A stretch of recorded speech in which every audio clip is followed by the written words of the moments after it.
کہ ہم عوام کی آواز ہیں، تو شاید ہمارے حکمران کو عوام کی آواز اچھی نہیں لگتی۔ ایسا نہیں کہ ہم حکومت کے خلاف بات کرتے ہیں یا ان کے خلاف کوئی پروپیگنڈا کرتے ہیں، ہم اس طرح نہیں کرتے، لیکن عوام کی آواز لے کے آتے ہیں، تو یہ شاید ان کو ہضم نہیں ہوتا۔ بلوچ ہیں، جہاں سندھی ہیں، جہاں جو بھی پاکستانی وش چینل کا بڑا اچھا نام ہے اور ان کے سی ای او بڑا اچھا کام کر رہے ہیں۔ سندھ تو ایک بہت بڑا، یہاں ہمارے بلوچ تقریباً 2,40,00,000 کے قریب سندھ میں بلوچ رہ رہے ہیں۔ یہاں پر بلوچوں کی ایک بہت بڑی آبادی ہے جو وش چینل کو بڑے پسندیدہ ان کا چینل ہے۔ وش نیوز پاکستان کا پہلا اور واحد بلوچی زبان کا سیٹلائٹ چینل ہے۔ وش نیوز 20 سالوں سے اپنے بلبوتے پر علاقے کے مسئلے ہوں، مسائل ہوں، بلوچستان کے قوم اور علاقے کے عوام کی نمائندگی کی ہے، مگر حکومت کی جانب سے وش نیوز کو مسلسل نظر انداز کرنا اور ان کو اختیارات نہ دینے کی وجہ سے ان کو مالی مشکلات پیش آ رہے ہیں۔ اور یہ وش نیوز اپنے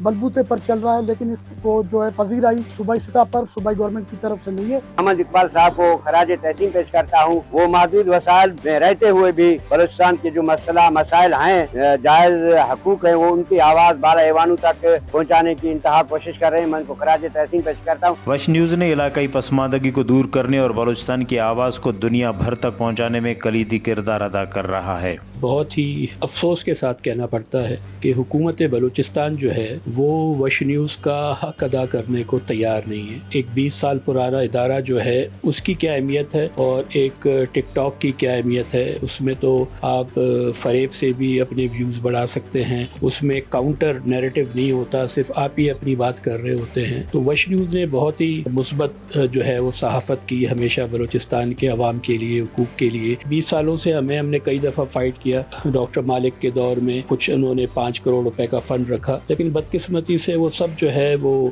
پنجاب کے میڈیا کو چلا جاتا ہے، یا ڈمی اخبارات ہیں زیادہ تر ان کو چلا جاتا ہے، بندر بانٹ ہو جاتا ہے، لیکن جو حقدار ہے وہ حقدار کو ملتا نہیں ہے۔